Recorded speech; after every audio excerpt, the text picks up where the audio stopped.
هذه مرثية لشيخنا المرحوم داعية الجيل مفسر التنزيل الشيخ جعفر محمود آدم رحمه الله وأدخله فصيح جناته. الكلمات فضيلة الدكتور محمد الثاني عمر موسى. الألحان مزمل الأمين حسن. أعلى مكانتك الإله الأكبر، فانعم بطيب جواره يا جعفر. رزئت بلادي من فداحة مشهد، لاح الصباح به وراع المنظر. فلئن أصبنا من بشاعة ما جرى، فنصيبك الأسماء جل وأوفر. ولئن أصبنا فيهما من عالم في الحق لا يخشى ولا يتكهر، فلأنت فيما قد جرى لك مفلح، سيظل يذكر في الفخار وينشر. قتلوك في يوم فضيل شمسه، واختاروا المولى العزيز الأكبر. قتلوك في بيت الإله مصليا، تتلو من الذكر الحكيم تحبر. تتلو المعارج كي تقول لنصبر، صدرا جميلا لن يفوت الأفجر. حقا تلوت من المعارج موحيا بعروج ذكرك والمناوئ أبتر. قتلوك والمحراب ضمك ساجدا، يا حبذا موت تنال وتشكر. أعلى مكانتك الإله الأكبر، فانعم بطيب جواره يا جعفر.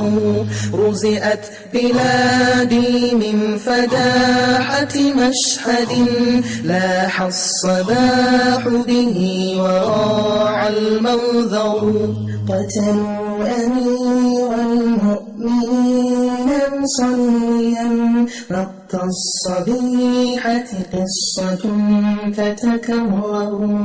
إن الأولى قتلوا أبا حفص، لهم دور لكل جريمة لا تغفر.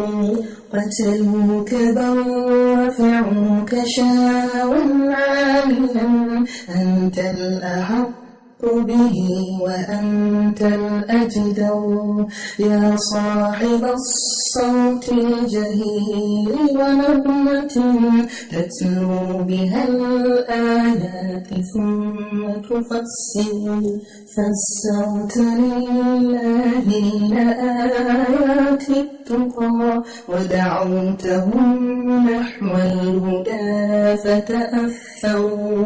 وأقمت للتوحيد صروحا شامخا، هذه منارته تنير وتزهر.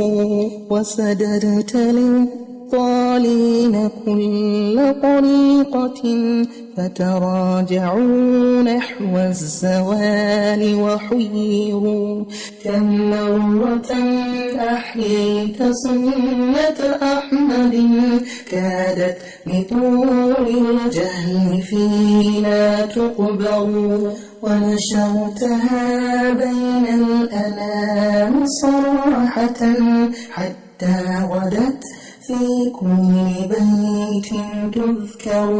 جادلت بالحجج القوية أمة، لعب الأثيم بعقلها والأصغر.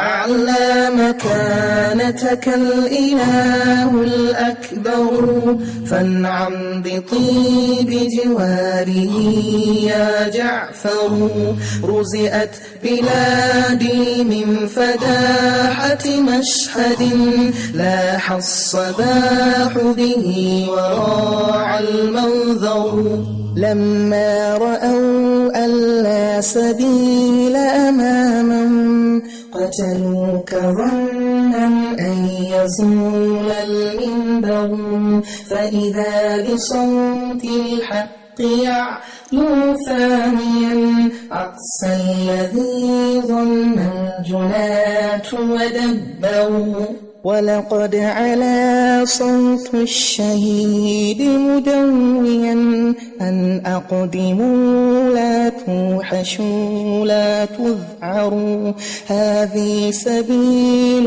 الأنبياء وصحبهم حتى ولو سالت دماء أنهروا سيروا على درب الصحابة والأولى نذروا